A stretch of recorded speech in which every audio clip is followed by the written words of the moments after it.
कई जीत बाकी है, कई हार बाकी है, अभी तो ज़िंदगी का सार बाकी है। यहाँ से चले हैं नई मंजिल के लिए, यहाँ तो एक पन्ना था, अभी तो पूरी किताब बाकी है। जय हिंद दोस्तों, स्वागत है आप सभी का आपके अपने YouTube चैनल स्पाइरल दीपक में। दोस्तों आज की क्लास में हम मध्य प्रदेश पटवारी परीक्षा के लिए साइंस के अति महत्वपूर्ण प्रश्नों पर चर्चा करने वाले हैं दोस्तों, है ना। पिछली क्लास में हमने 21 क्वेश्चन डिस्कस कर लिए थे अभ्यास प्रश्न पत्र के, और उसके आगे के प्रश्नों पर आज हम चर्चा करेंगे। दोस्तों अगर आप चैनल पर नए हो तो चैनल को सब्सक्राइब कर लीजिए। देखते हैं आज का हमारा पहला प्रश्न क्या है। ये रहा आज का आपके सामने पहला प्रश्न हमारा।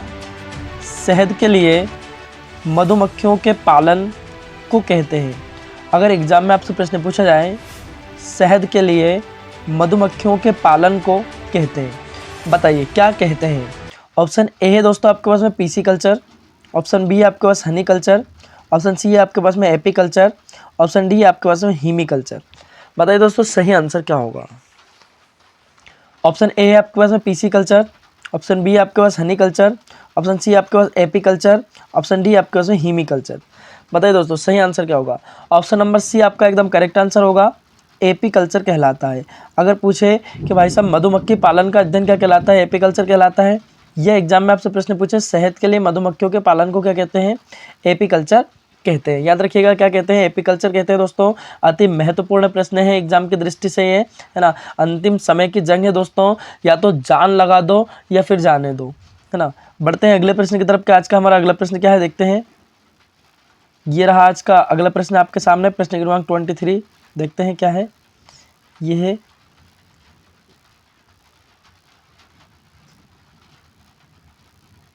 ये रहा दोस्तों आपके सामने प्रश्न क्रमांक 23। देखिएगा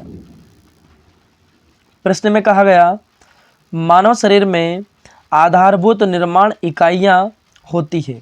अगर एग्जाम में आपसे प्रश्न पूछा जाए कि मानव शरीर में आधारभूत निर्माण इकाइयां होती है, ऑप्शन ए है अस्थियां, ऑप्शन बी है दोस्तों मांसपेशियां, ऑप्शन सी है आपके पास सिराएं, ऑप्शन डी आपके पास कोशिकाएं। बताइए सही आंसर क्या होगा। ऑप्शन ए है आपके पास अस्थियां, ऑप्शन बी आपके पास मांसपेशियां, ऑप्शन सी आपके पास सिराएं, और ऑप्शन डी है दोस्तों आपके पास में कोशिकाएं। बताइए सही आंसर क्या होगा। ऑप्शन नंबर डी आपका एकदम करेक्ट आंसर होगा दोस्तों, कोशिकाएं। क्या होगा, कोशिकाएं। अगर एग्जाम में प्रश्न पूछे कि मानव शरीर में आधारभूत निर्माण इकाइयां होती है, किसमें होती है दोस्तों, कोशिकाएं होती है। क्या होती है, कोशिकाएं होती है। आइए बढ़ते हैं अगले प्रश्न की तरफ कि आज का हमारा अगला प्रश्न क्या है, देखते हैं। ये रहा आपके सामने प्रश्न क्रमांक 24। देखिएगा प्रश्न क्रमांक 24 में कहा गया एक मांसाहारी जानवर है, एक मांसाहारी जानवर है। ऑप्शन ए है दोस्तों आपके पास हिरण, ऑप्शन बी है आपके पास जेबरा, ऑप्शन सी है आपके पास में बाघ, ऑप्शन डी है दोस्तों आपके पास में गाय। बताइए मांसाहारी जानवर क्या है दोस्तों। हिरण मांसाहारी है क्या, नहीं है। जेबरा है क्या, नहीं है। गाय तो शाकाहारी है, तो बचा क्या, बाघ। तो दोस्तों ऑप्शन नंबर सी आपका एकदम करेक्ट आंसर होगा, बाघ एक मांसाहारी जानवर है। आइए बढ़ते हैं अगले प्रश्न की तरफ कि हमारा अगला प्रश्न क्या है, देखते हैं। प्रश्न क्रमांक 25।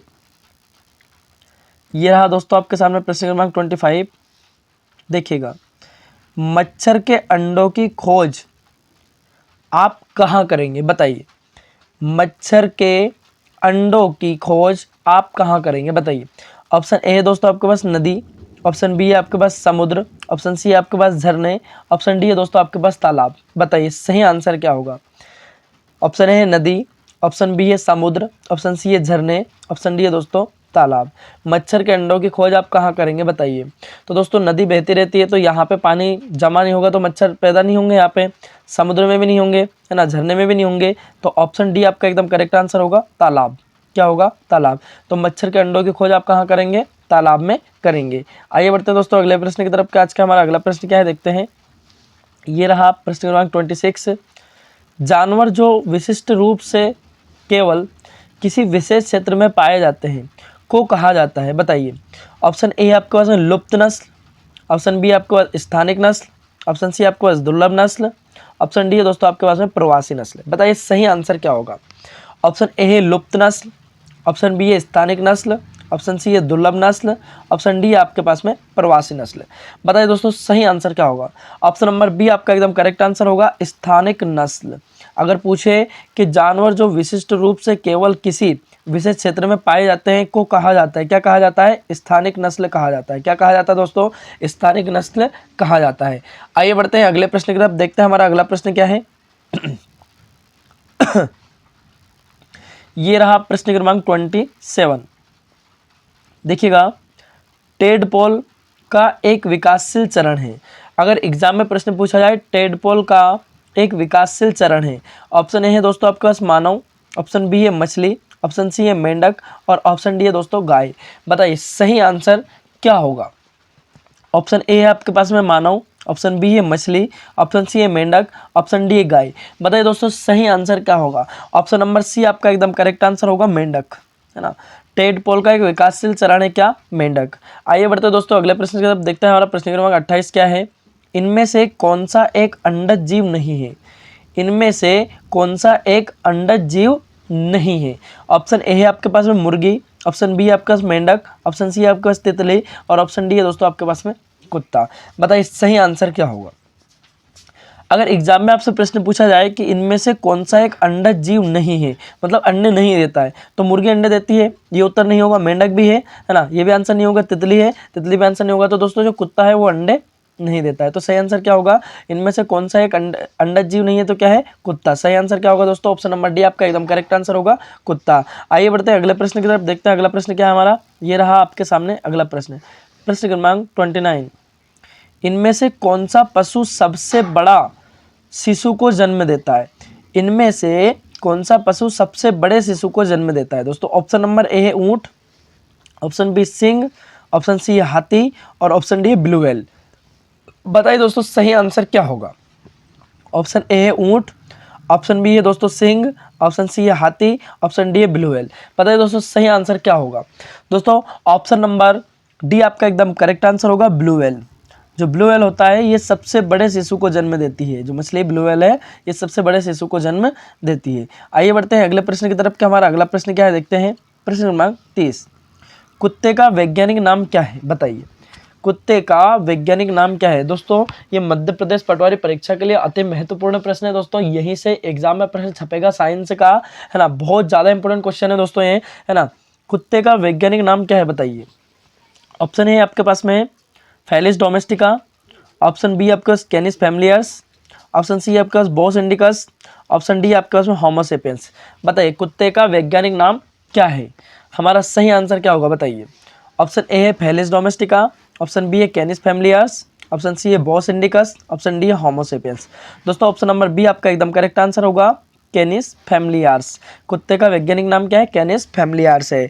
अब दोस्तों आपको कमेंट करके कमेंट बॉक्स में बताना है कि भाई साहब होमो सेपियंस किसका वैज्ञानिक नाम है। तो ये मैं आपको बता देता हूँ कि मनुष्य का वैज्ञानिक नाम है। अगर पूछे मनुष्य का वैज्ञानिक नाम क्या है, होमो सेपियंस है। अब आपको कमेंट बॉक्स में कमेंट करके बताना है कि बोस इंडिकस किसका वैज्ञानिक नाम है ना, और फेलिस डोमेस्टिका ये किसका वैज्ञानिक नाम है। ये आपको कमेंट करके कमेंट बॉक्स में बताना है। ये याद कर लीजिएगा, यहाँ से क्वेश्चन बन सकता है एग्जाम में। बहुत इंपॉर्टेंट क्वेश्चन है दोस्तों।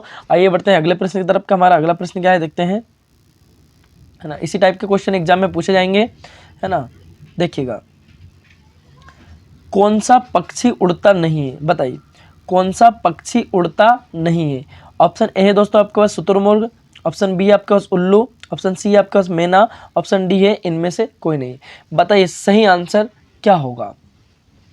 ऑप्शन ए है आपके पास शुतुरमुर्ग, ऑप्शन बी है उल्लू, ऑप्शन सी है मैना, ऑप्शन डी है इनमें से कोई नहीं। प्रश्न क्या है देखिएगा, कौन सा पक्षी उड़ता नहीं। वहाँ पे एग्जाम में आपको प्रश्न को बड़े ही ध्यान से पढ़ना है दोस्तों। यहाँ पे कंफ्यूज नहीं होना है ना। नहीं तो हमें पता तो है आंसर क्या होगा, फिर भी हम क्या कभी कभी गलत लगा देते हैं ना। तो देखिए कौन सा पक्षी उड़ता नहीं है, पूछा है उड़ता नहीं है। अब भाई साहब पहले अपन क्या देखेंगे एग्जाम में, हम ढूंढेंगे गलत चीज़ों को, क्योंकि गलत चीज़ें बहुत जल्दी मिल जाती है और अच्छी चीज़ों को ढूंढने में हमें टाइम लगता है। तो हम गलत चीज़ें ढूंढेंगे और जो बाकी बचा है वो हमारे पास में सही बच जाएगा। हमने देखा भाई साहब उल्लू उड़ता है, जी हाँ उड़ता है। मैना उड़ती है, जी हाँ उड़ता है। इनमें से कोई नहीं। अब बचा क्या आपके पास, शुतुरमुर्ग। जो शुतुरमुर्ग है शुतुरमुर्ग नहीं उड़ता है। तो सही आंसर क्या होगा दोस्तों, शुतुरमुर्ग होगा। आइए बढ़ते हैं अगले प्रश्न की तरफ। क्या आज का हमारा अगला प्रश्न क्या है देखते हैं। ये रहा आज का अगला प्रश्न, हाथियों में गजदंतन है। बताइए अगर पूछे प्रश्न क्रमांक 32 है अपना कि हाथियों में गजदंत है। ऑप्शन ए है कृंतक, ऑप्शन बी है सर्वर्णक, है ना, ऑप्शन सी है दोस्तों आपका रदनक, ऑप्शन डी आपके पास वृद्धित उपास्थि अस्ति, है ना। बताइए दोस्तों सही आंसर क्या होगा।